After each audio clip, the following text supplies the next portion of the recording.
Namo Buddhaya.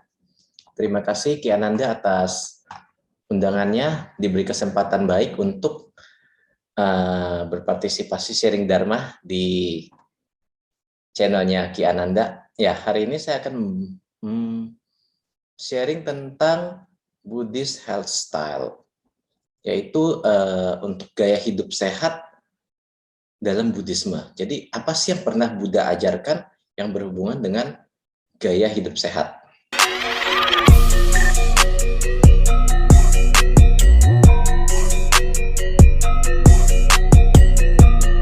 Raja Pasenadi dari negeri Kosala ini terbiasa makan nasi segantang dengan saus dan kari.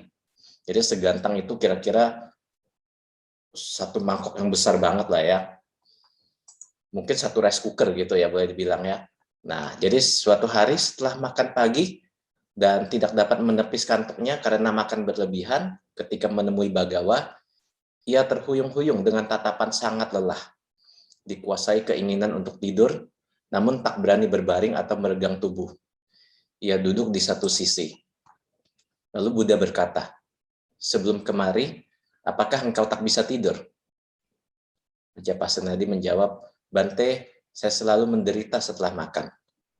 Buddha berkata lagi, "Maharaja, makan berlebihan hanya akan membawa penderitaan seperti itu. Seseorang yang menyerah pada kemalasan, makan berlebihan, menghabiskan waktu dengan tidur, berbaring dan berguling, bagaikan babi besar yang diberi makan biji-bijian. Orang dungu seperti itu akan memasuki rahim berulang kali. Maharaja, seseorang harus makan secukupnya untuk merasa nyaman. Jika seseorang penuh penyadaran, sadar untuk mengambil makanan secukupnya, penderitanya akan sedikit.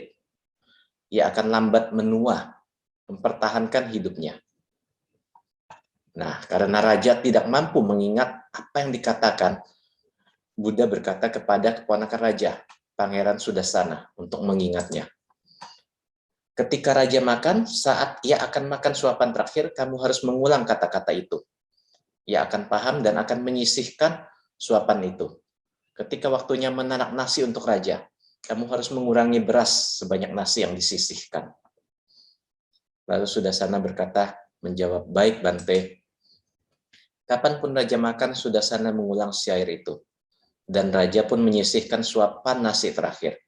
Sudarsana juga mengurangi beras yang dimasak sesuai itu. Tiap kali mendengar syair itu, raja menghadiahkan uang 1000 keping. Raja pun merasa cukup dengan setakar nasi saja tiap hari. Berselang waktu, raja menjadi ceria dan langsing. Suatu hari ia menemui Buddha, dan Raja Pasenadi berkata, "Bante, sekarang saya senang. Saya bisa ikut mengejar buruan. Saya sering berseteru dengan keponakanku.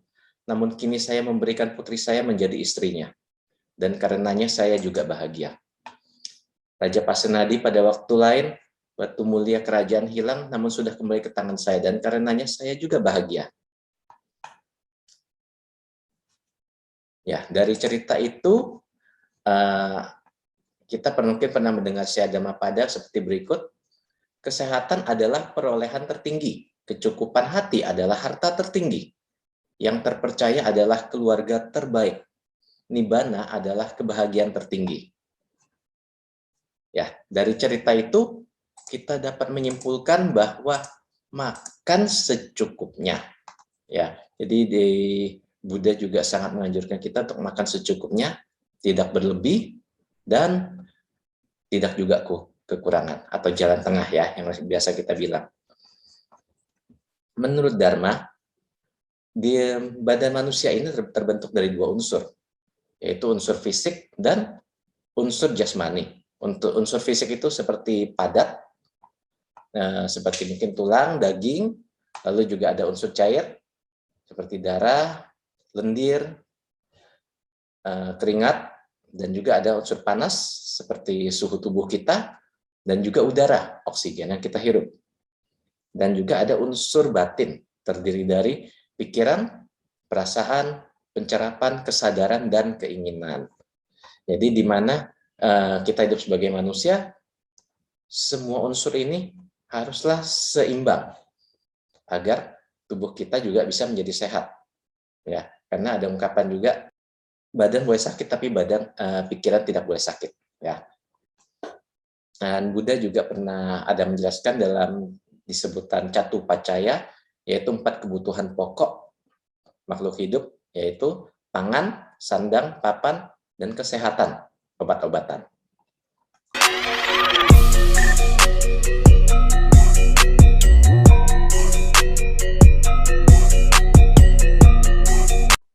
Para biku, ada 5 hal ini yang menurunkan vitalitas. Apakah 5 ini? Seseorang melakukan apa yang berbahaya. Ia tidak melakukan apa yang bermanfaat hingga batas secukupnya. Ia memiliki pencernaan yang buruk. Ia tidak bermoral. Ia memiliki teman-teman yang jahat. Kelima hal itu adalah hal yang menurunkan vitalitas. Dan juga para biku, ada 5 hal ini lagi yang meningkatkan vitalitas. Apakah 5 ini? Seseorang melakukan apa yang bermanfaat. Ia melakukan apa yang bermanfaat hingga batas secukupnya. Ia memiliki pencernaan yang baik. Ia bermoral. Ia memiliki teman-teman yang baik. Itu adalah 5 hal itu yang meningkatkan vitalitas. Ya, jadi di sini lagi-lagi ditekankan adalah ia memiliki pencernaan yang baik. Jadi hal-hal ini tentu saja berhubungan dengan pola makan.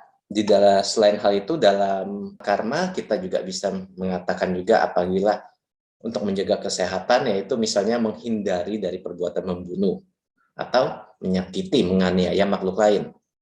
Dalam berbagai tradisi, kita juga mungkin pernah mendengar ya, ada mantra Buddha Baik Saja Guru, seperti Namo Bhagavate Baik Saja Guru, Waidurya Prabarajaya, Tatagataya, Arhate Samyak Sambuddhaya. Tadhyata Om Baik Saja Samugate Swaha itu adalah suatu ikrar dari Buddha Baik Saja Guru yang untuk membantu menyelamatkan orang-orang yang sakit. Dan di dalam Sutta Mandarin ada juga ungkapan mantra seperti Namo Yao Se Liu Li Kuang Lulai, Namo Xiao Cai Yan So Yao Se Fo. Di dalam hal itu juga menekankan tentang kesehatan.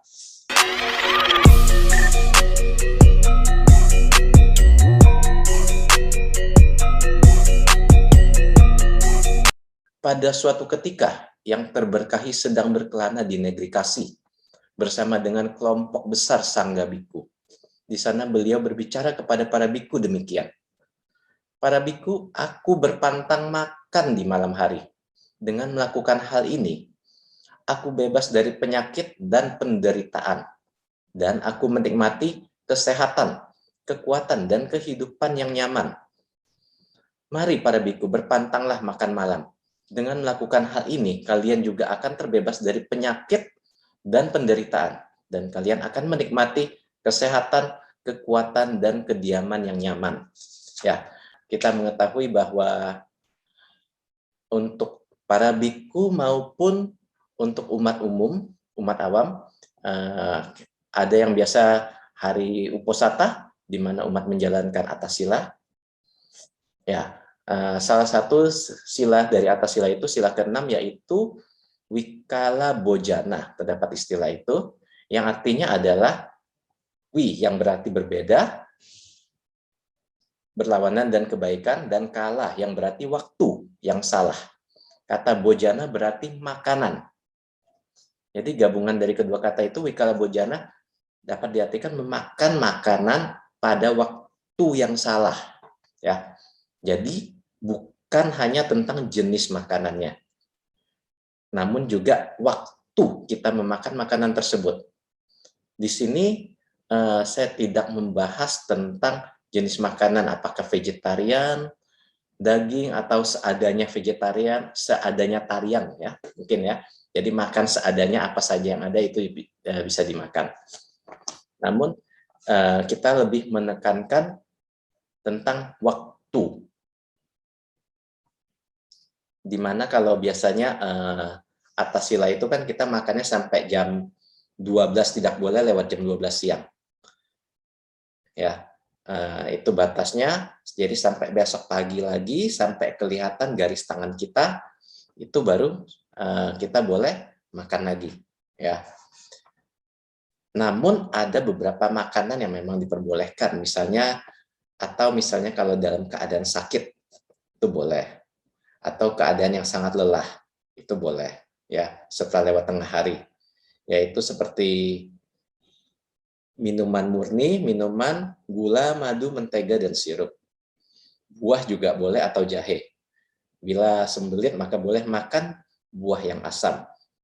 Jadi ada beberapa, dan kalau nggak salah ada beberapa ukuran makanan yang tidak boleh lebih dari seberapa ukuran itu yang diperbolehkan untuk dimakan